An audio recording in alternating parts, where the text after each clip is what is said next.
Thank you Lord, thank you Jesus. बहनों और भाइयों, यीशु मसीह के पाक पवित्र नाम में मैं आपको सलाम कहता हूँ। खुदा का शुक्र है कि आज फिर मैं आपके सामने इस मंच पे मौजूद हूँ, खुदा के वचन के साथ। कि खुदा ने मुझे मौका दिया कि मैं खुदा के वचन को आप तक लेके आऊँ। मुझे उम्मीद है कि आप सब खुदा के रहम से, उसके फजल से सब ठीक ठाक हैं। और मेरी हमेशा खुदा से यही दुआ रहती है कि आप सब लोग इसी तरह से खुदा में बढ़ते चले जाएं और उसमें तरक्की करें। और आज सैटरडे है। मैं, जैसे कि आप जानते हैं, मैं हर शनिवार को, सैटरडे को और वेडनेसडे को, बुधवार को अमेरिकन सेंट्रल टाइम के मुताबिक सुबह 9 बजे, और बुधवार को भी यही टाइम है। और इंडिया में उस वक्त लगभग शाम के 7 या 7:30 बज चुके होते हैं। तो मैं आपके सामने इस मंच पे उपस्थित होता हूँ मॉरिस सैमुअल मिनिस्ट्री की तरफ से, और इसका नाम है वचन वाचा विश्वास। और मेरी दुआ है कि आप इसी तरह से प्रभु के वचन में, उसके विश्वास में बढ़ते चले जाएं। तो इससे पहले कि हम उसके वचन में जाएं, आइए हम प्रभु से दुआ करें। मेहरबान, सच्चे और जिंदा खुदा बाप, तेरा शुक्र है प्रभु कि आज फिर तूने मुझे ये मौका दिया कि मैं तेरे वचन को दूसरों तक शेयर कर सकूं।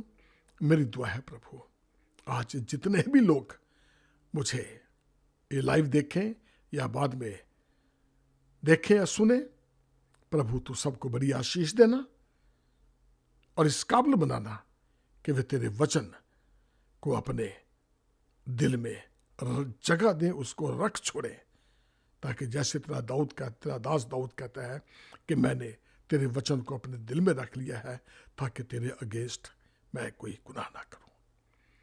तेरा शुक्र है खुदावंद, एक बार फिर आज के इस मौके के लिए मैं अपने आप को पाक रूह के हाथ में सौंपता हूं। मेरे मुंह से निकला हर लफ्ज तेरी तरफ से हो खुदावंद। बोलने वाला मैं नहीं, बल्कि तेरा आत्मा मुझ में होके बातचीत करे। दुआ को सुना कबूल कर, तेरे प्यारे बेटे यीशु के नाम से मांगता हूं, आमीन, आमीन। एक बार फिर बहनों और भाइयों, मैं आप सबका इस प्रोग्राम में स्वागत करता हूं। और मैं बहुत एक्साइटेड हूं आज का ये वचन लेके, क्योंकि ये ऐसा वचन है, ऐसा शीर्षक है कि हम लोग हर रोज इसको करते हैं, दोहराते हैं और करते भी रहना चाहिए। क्योंकि बाइबल हमें बताती है, यीशु मसीह ने कहा है कि जागते रहो और दुआ करते रहो, ताकि आजमाइश में ना गिरो, ना फंसो। तो आज का शीर्षक यही है, प्रेयर, दुआ, प्रार्थना। तो आइए, जैसे कि प्रार्थना के बारे में बताते हैं कि भाई प्रार्थना क्या चीज़ है, क्योंकि प्रार्थना कितनी ज़रूरी है हमारी ज़िंदगी में कि इसके बगैर हमारा जीवन एकदम अधूरा है। प्रार्थना के बगैर हम लोग नहीं आगे बढ़ सकते। प्रार्थना के बगैर हम लोग प्रभु से क्या है, हम लोग दूर हो जाते हैं। प्रार्थना, प्रेयर इतनी ज़रूरी है हमारे जीवन में कि इसके बगैर हम अधूरे हैं। मेरे हिसाब से अगर मैं ये कहूँ कि प्रार्थना के बगैर हम अधूरे हैं, तो देखते हैं कि प्रार्थना ये शुरू कब हुई, प्रार्थना किस तरह से शुरू हुई। तो प्रार्थना के इसको हम देखेंगे उत्पत्ति चैप्टर 4 उसकी 4 और 25, उत्पत्ति चैप्टर 4 वर्स 25 एंड 26। उत्पत्ति 4 उसका 25 और 26 है, तो मैं पढ़ूंगा आपके सामने, तो हमें पता लग जाएगा कि दुआ कब से शुरू हुई है। यानी कि ये नहीं है कि बड़ी बस अभी थोड़े दिनों में शुरू हुई है या कुछ सालों में हुई है, बल्कि शुरू से ही उत्पत्ति के 4 चैप्टर से ये दुआ शुरू होगी थी। उसमें यूँ लिखा है, आदम अपनी पत्नी के पास फिर गया और उसने एक पुत्र को जन्म दिया और उसका नाम यह कहकर शेत रखा, परमेश्वर ने मेरे लिए हाबिल के बदले, जिसको कैन ने घात किया, एक और वंश ठहरा दिया है। शेत के भी एक पुत्र उत्पन्न हुआ और उसने उसका नाम अनोश रखा। उसी समय से लोग यहोवा से प्रार्थना करने लगे। तो यानी कि उस वक्त से प्रार्थना करने लगे जब आदम ने अपना एक बेटा खो दिया। तो उसने जब शेत को जन्म दिया और फिर उससे अनोश पैदा हुआ, तो उस वक्त से यह है लोगों ने दुआ करनी शुरू कर दी। अब दुआ है क्या है, इस चीज पे हम बहुत डीपली से बात करने जा रहे हैं कि प्रेयर, प्रार्थना क्या है। अब देखते हैं हम लोग के जितने भी कोई बहुत बड़े लोग हैं या ऑफिसर हैं या मिनिस्टर हैं या कोई भी है, जब हम उनसे मिलना चाहते हैं तो क्या है, हम उनको एक अपॉइंटमेंट बनाते हैं या प्रार्थना करते हैं, जिसे एक प्रार्थना पत्र भी कहते हैं। हम उससे वो एक माध्यम बनाते हैं कि हम उस इंसान से बातचीत करें, या यूं कह लीजिए एक बिचौलिया हम उसमें से एक ठहराते हैं कि जैसे कि एक एप्लीकेशन भी एक किस्म की बिचौलिया हो जाती है कि हम उसके माध्यम से उससे बातचीत करें और वो फिर हमें जवाब देता है कि आप हमसे बात कर सकते हैं कि या नहीं। यानी कि एक छोटे आदमी की और बड़े आदमी से अगर आप बात करना चाहते हैं तो बीच में कुछ होना चाहिए जो आपकी बातचीत करवा सके। तो आपकी अपॉइंटमेंट जो है वो सेट हो जाती है और आप क्या है, दुआ की उस इंसान से मिलने के लिए प्रार्थना पत्र आपका मंजूर हो जाता है और आपके साथ वो डेट और टाइम और वो सेट हो जाता है। तो फिर क्या होता है, आप उससे मिलने के लिए उस दिन जाते हैं बड़े तैयार होके, अच्छे कपड़े पहन के, खूब चमक के कि भी आप बहुत बड़े आदमी को मिलने जा रहे हैं, और आप बड़े तैयार होते हैं, चले जाते हैं और वहाँ बैठते हैं। आप इंतज़ार कर रहे हैं साहब के आने का, आप इंतज़ार कर रहे हैं एक बड़े लोग के, मिनिस्टर का या प्राइम मिनिस्टर का, उसका मिलने का आप इंतज़ार कर रहे हैं। आपको इंतज़ार करते घंटा, 2 घंटे, 3 घंटे हो गए हैं, लेकिन आपको जवाब मिलता है कि अभी साहब आ रहे हैं, आ रहे हैं, आ रहे हैं। लेकिन 4-5 घंटे इंतज़ार करने के बाद भी आपको जवाब मिलता है कि आज वो नहीं आपसे मिल सकते। तो क्या है, आप कुछ नहीं कर सकते, आप कुछ नहीं कर सकते क्योंकि ये आपके हाथ में है ही नहीं है। आप देखें कि कोर्ट में आप जाते हैं, जज से बातचीत करने के लिए आप एक बिचौलिया लेते हैं, दूसरे वकील के माध्यम से आप उससे बातचीत करते हैं और वो फैसला सुनाते हैं, और नतीजा ये होता है कि आप अपने आप को ये सोचते हैं कि मैं बेकसूर हूं।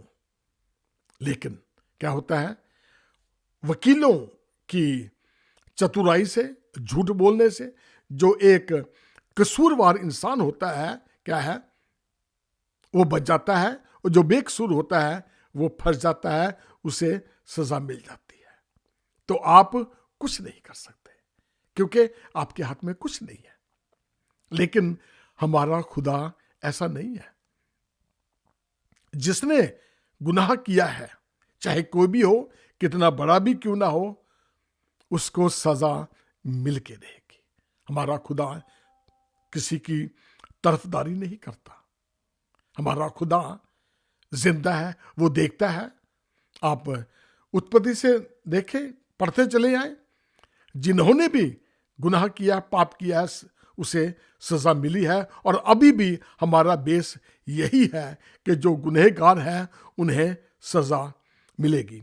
तो आइए अब हम देखते हैं कि एक दुआ का जो नाम है, दुआ प्रभु से जो मसीही है, हम क्या सोचते हैं, हमारा दुआ एक माध्यम है खुदा से बातचीत करने का।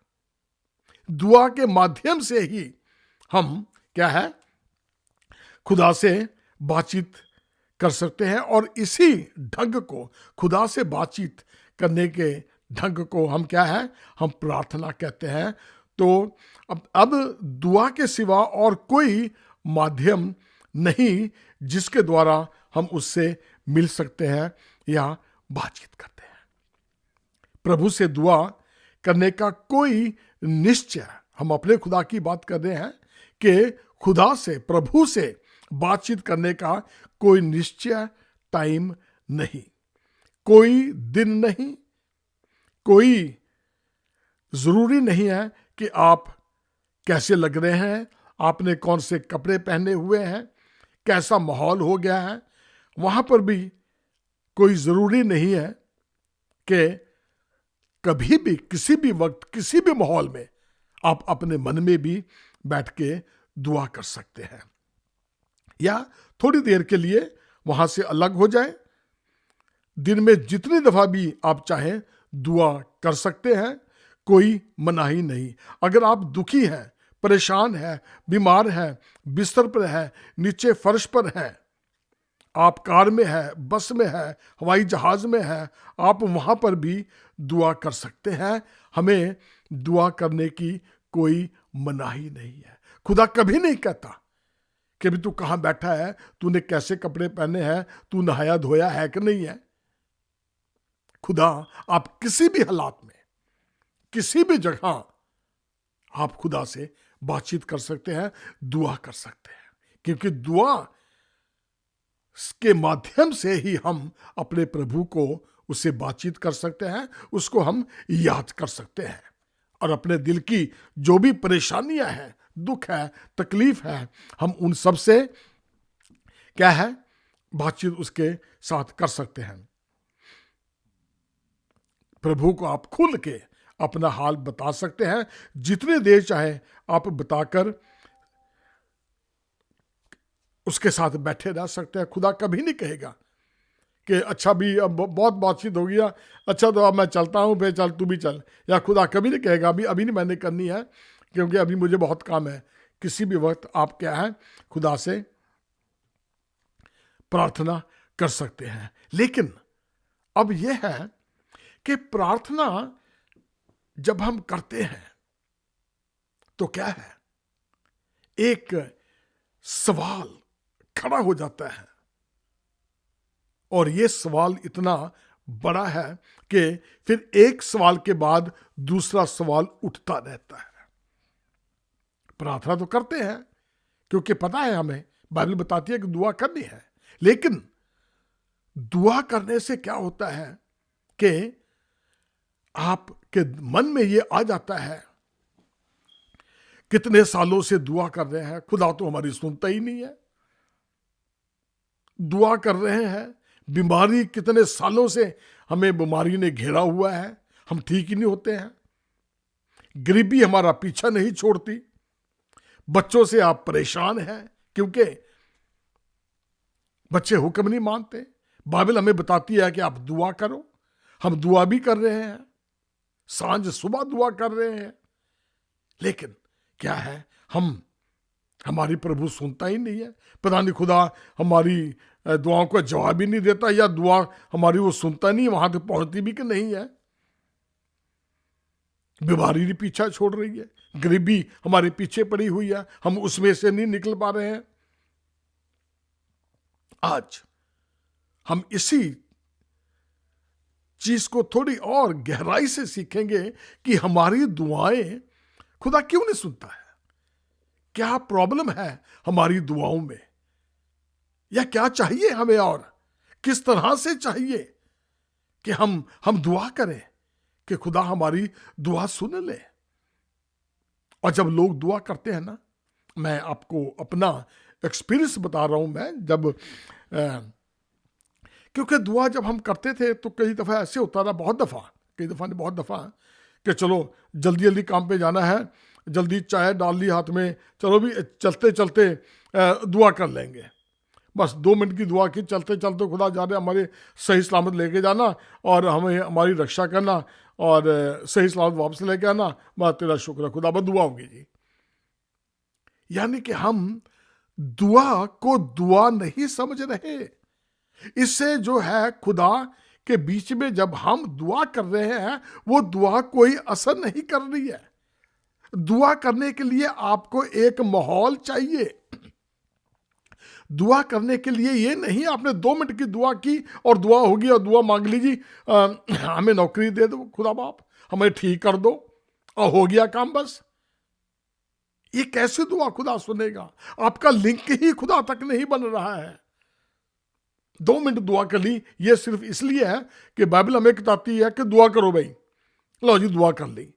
अब दुआ में ईमान है कि नहीं है, विश्वास है कि नहीं है?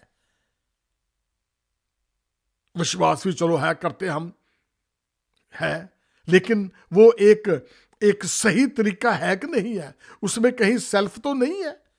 आप किस मकसद के लिए मांग रहे हैं दुआ, उसमें आपका राइट मोटिव है भी कि नहीं है? दुआ क्यों मांग रहे हैं, उसमें शुक्रगुजारी है भी कि नहीं है? अब किस तरह से दुआ कर रहे हैं? तो आज हम इस चीज को बहुत अच्छी तरीके से देखने जा रहे हैं कि दुआ हमारी खुदा अगर सुनता है तो क्यों सुनता है, अगर नहीं सुनता तो क्यों नहीं सुनता। तो निकालिए आप लूका रचित सुसमाचार, लूका और उसका चैप्टर 18 चैप्टर लूका का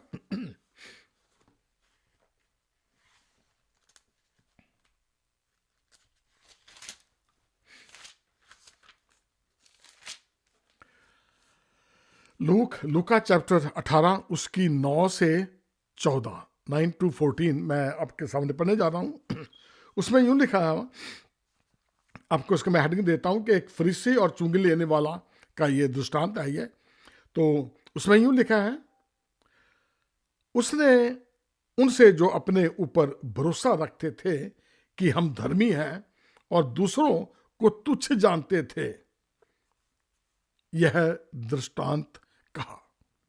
अब यहां फरीसी और चुंगी लेने वाला 2 आदमी है। अब क्या है कि वो फरीसी जो क्या कहते थे कि वो अपने आप को बहुत स्पिरिचुअल, बहुत ही भक्तिहीन, जिसे कहते हैं ना, अपने आप को सुपीरियर, दूसरों से बहुत ऊंचा अपने आप को समझते थे कि हम तो खुदा के बहुत नजदीक हैं, हमारी तो खुदा बस कह दिया और खुदा ने सुन लिया।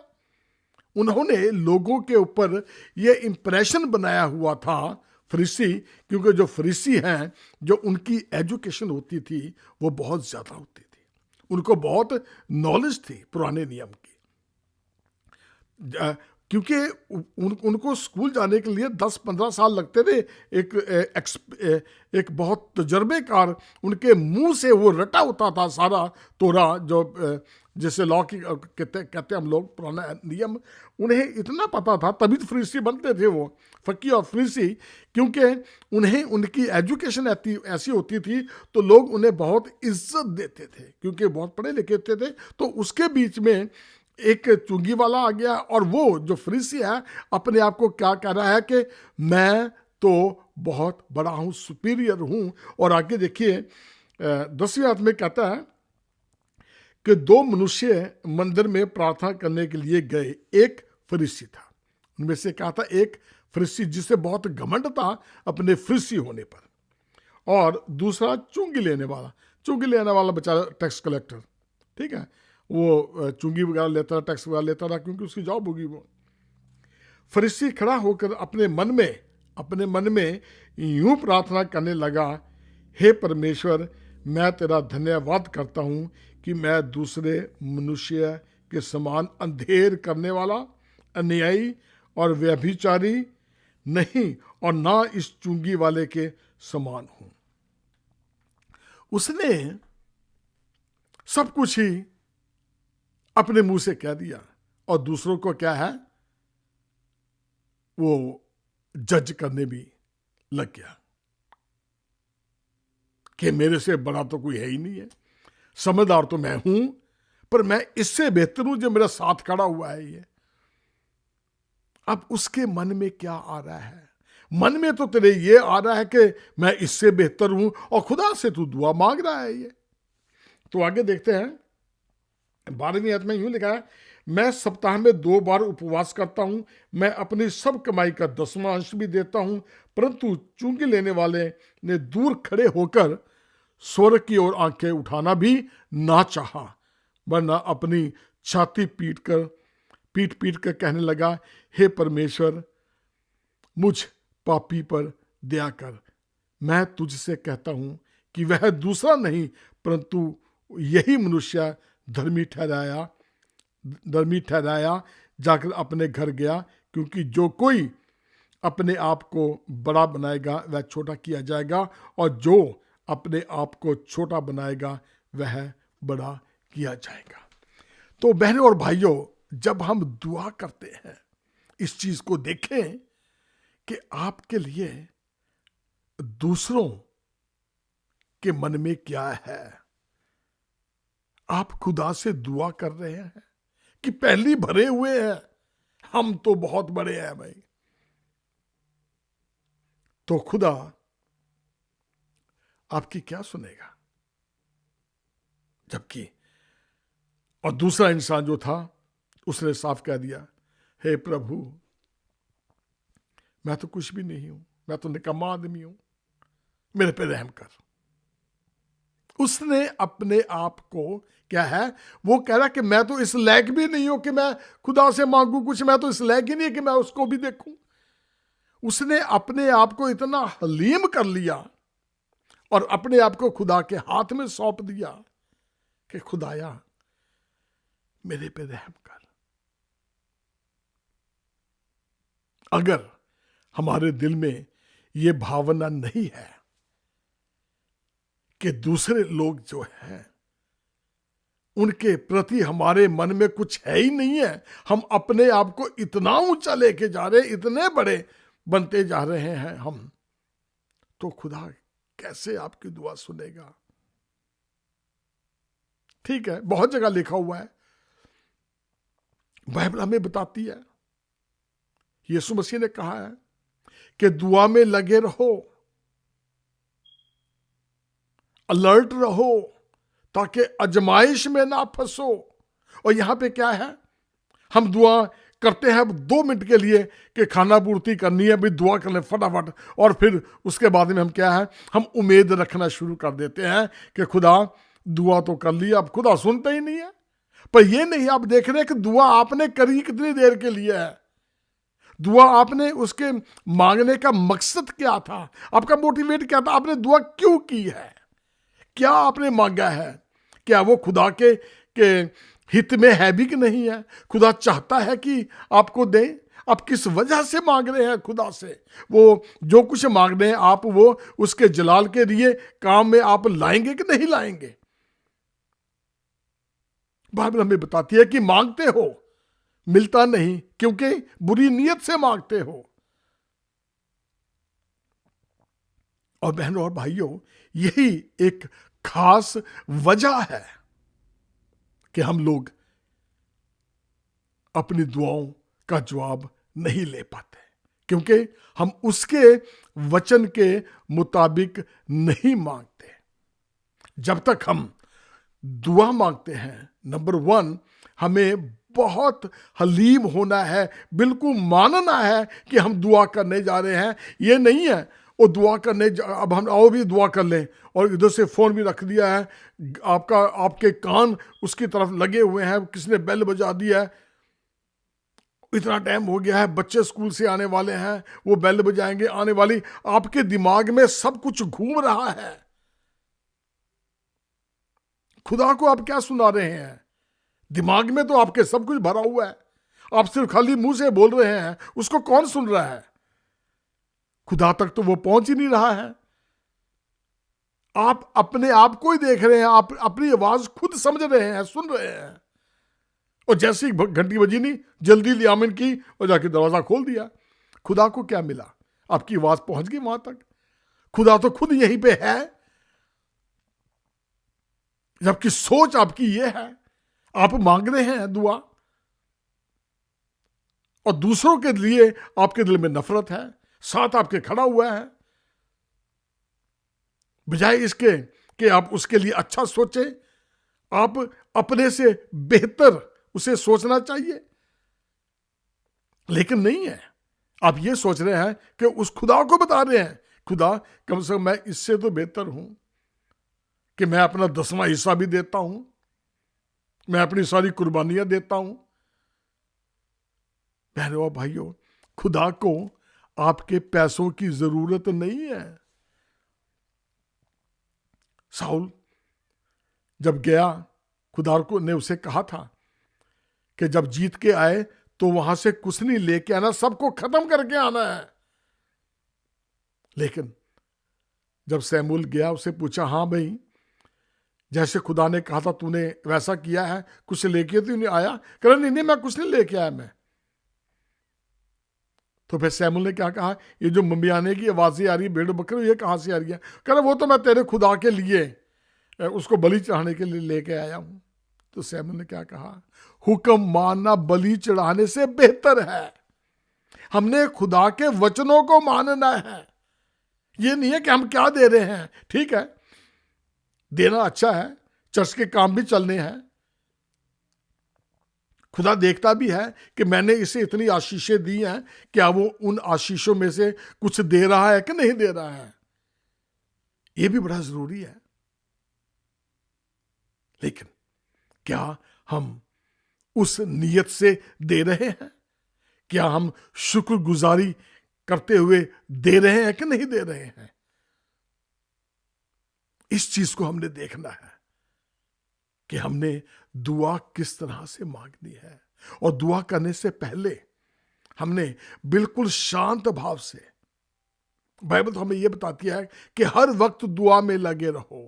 हर वक्त मीन्स कि ये नहीं है कि हमने सोना भी नहीं है, काम पे भी नहीं जाना, बड़ा जगह फिर दुआ, फिर काम करो करांगे जी, जो दुआ ही कर दे रवांगे तो है, फिर काम करो करना, बाकी भी रोटी पानी कितों खाना, साथ में दुआ के लगे रवांगे थे। उसका मतलब ये नहीं है। हर वक्त जब भी आपको टाइम मिले आप खुदा को याद करें। हर वक्त दुआ में लगे रहेंगे, इसका मतलब यह है कि हम अजमाइशों से बचे रहते हैं। जितना हम अजमाइशों से बचे रहेंगे, खुदा हमारी दुआओं को सुनता रहेगा। क्योंकि फिर आपका क्या है, आपका लालच आपके दिमाग में नहीं आएगा, आप गलत काम करना पसंद नहीं करेंगे। और शैतान क्या है, आपसे बड़ा दुखी होएगा कि ये तो बंदा चेंज ही हो गया, ये तो मेरी गल सुनता ही नहीं है। इसका ये मतलब है कि दुआ में लगे रहो।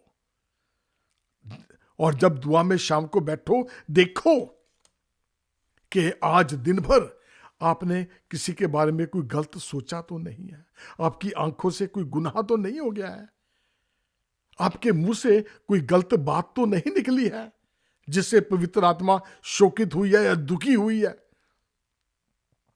आपने कोई गलत काम तो नहीं, बात तो नहीं सुनी, किसी चुगली वाली ऐसी बात तो नहीं सुनी जो कि पवित्र आत्मा नहीं आपको गाइड कर रहा था, तब भी आपने कान लगा के सुना कि नहीं थोड़ी सी सुनी ले, और चलो थोड़ी सी सीन देख ही ले, एक आंखें आपको बता रही हैं लस्ट, लेकिन चलो जल्दी जल्दी देख लेते हैं कि आपने ऐसा तो नहीं किया।